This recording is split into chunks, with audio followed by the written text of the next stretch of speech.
Hello, my name is Ayan. I'm a writer and actor born in Kerala in India and brought up in Bournemouth on the south coast of the UK. Hi, my name is Amin Ali. I'm British Bangladeshi. I'm from a Muslim background and I'm from Bletchley, Milton Keynes. Hi, my name is Neetu Singh. I'm a writer and director from East London.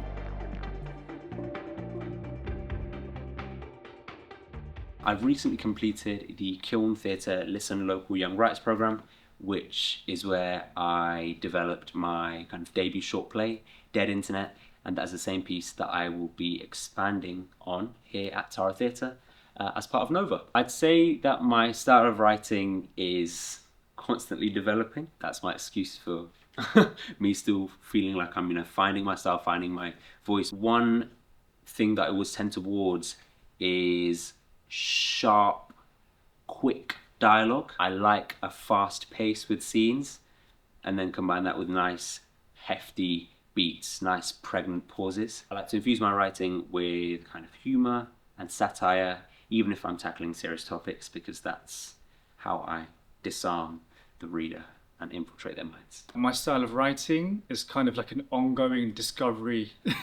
So the two plays I'm working on at the moment, one is a historical drama based on a true story, and the other one is an absurdist comedy. I guess I'm kind of in the realms of naturalism and absurdism, but both plays are deeply political and they're being told through the British South Asian lens. They're both exploring the British South Asian experience, but in very different ways and through very different time periods. And this particular play is set in the 1970s. I'm really interested in comedy, sitcom, slapstick. I love defying genre and form, and I think there's so many ways to write a political story or write a story that both affirms challenges and also provokes people, their identities, their lived experience, while being funny and while being warm.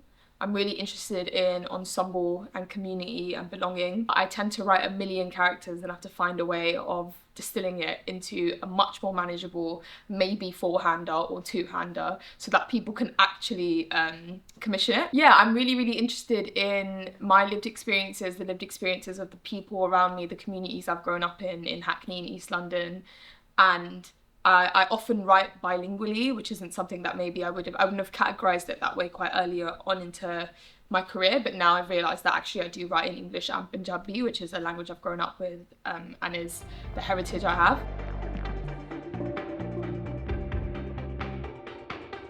I narrow it down to two main reasons. The first is that it brings me an immense amount of joy and comfort when I meet people in this industry who come from a similar background to myself. And after entering this industry, I kept meeting people from the same community, and they all seem to be linked back to Tara Theatre.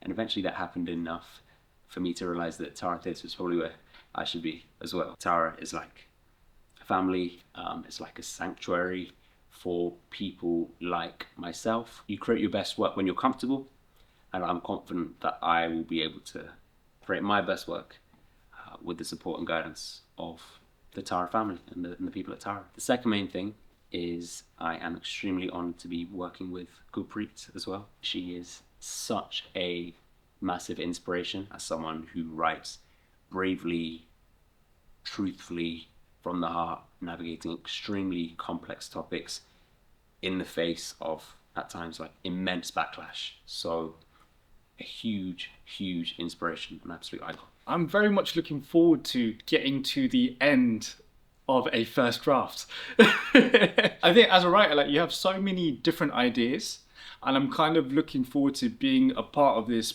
process where I can hone in all my ideas and get to the end. Well, I guess the end of a version of this particular story that I'm trying to tell. Not only bring the Bangladeshi community into this theatre and other theatres around the country and the world, but to share this space with lots of different people and have us all experience this story at the same time and just have a moment of coming together.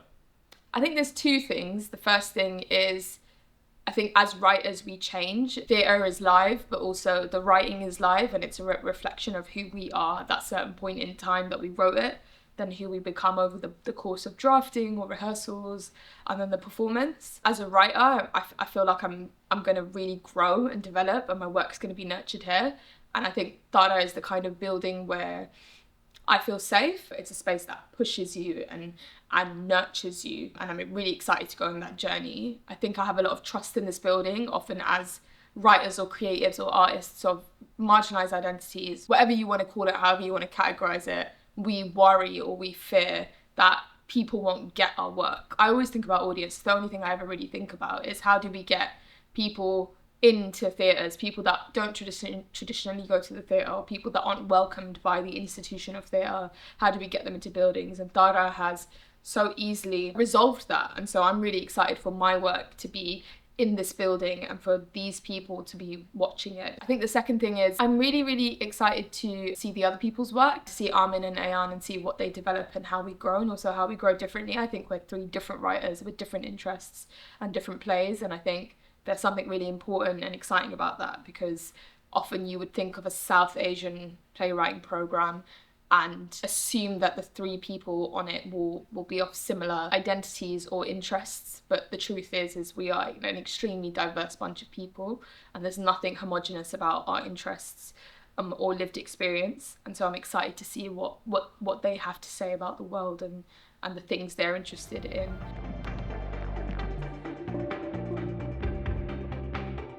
So Dead Internet follows Sammy, a music producer who has kind of locked himself away in his room in order to work on his craft and pursue his dream. He's cut off from the outside world. His only companionship is his online girlfriend, Simi. So when Sammy finally makes his musical breakthrough and frees himself from the self-imposed seclusion that he was in, he finds that the world that he left a few years ago and the world he discovers are very, very different. So in the piece, I will be investigating Sammy's childhood experiences which have led to his isolation, his alienation. I'm also going to be exploring the blurred line, the increasingly blurred line between the real world and the virtual world as technology advances ever forward. And genre-wise, I'd label it a tragicomedy with a healthy dose of existential horror. Technology is evolving faster than any of us can comprehend. Masses are being propagandized, elections are being swung, AI generated content, and as kind of the online world develops, people are becoming more lonely, and there is like a real loneliness epidemic as well. These are very real issues that need to be tackled, and I hope to make an attempt at that with a degree of absurdity and humour as well. So my play is titled Altabali Zindabad. It's set in 1978, and it follows the story of Altabali, who was a British Bangladeshi textile worker living and working in Tower Hamlets during the 1970s. And on the night of the local elections in Tower Hamlets, where the National Front took the highest number of seats ever, Altabali was brutally murdered on his way home from work. The BBC have dubbed it the murder that mobilised the East End. What follows is a huge moment of political mobilisation in the East End and throughout London, and I guess also in the wider country and also globally. I'm looking to explore this intersectional story where it was a really horrific time of violence against the British South Asian community, but it brought a lot of different people together, both locally, throughout the country, and also internationally. And by that I mean the stories of Malcolm X sitting in curry houses in Birmingham talking about the revolution over Jalfrezi, and I'm looking to delve deeper into all of that. I want to tell this story about this demographic of people, the British Bangladeshi people and the Bangladeshi community,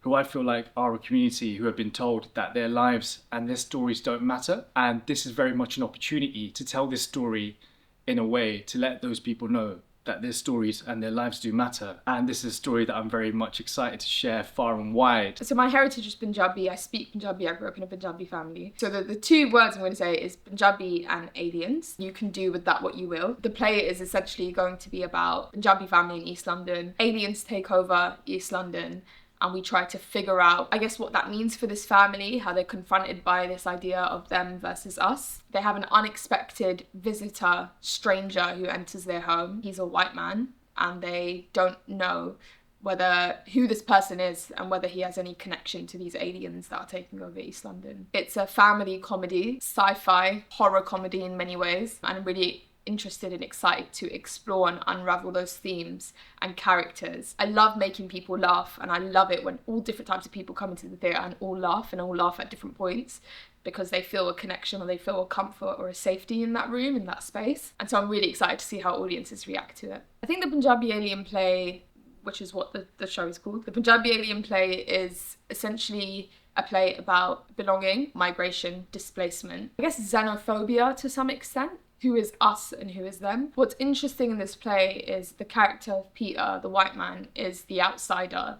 He's the person that is displaced. He's the person that is seeking refuge. And I'm trying to say something, hopefully I say it in a really clever and exciting way, but I'm trying to say something about what it means to be the outsider and what it means to seek refuge somewhere, what it means to not identify with the majority. And in this play, it's quite a unique setting because Peter, the white man, is the minority, and he is the alien, effectively. Whether that's literal or metaphorical is something you'll figure out when you watch the show. I hope it's a fun exploration of what it means to be them and not us.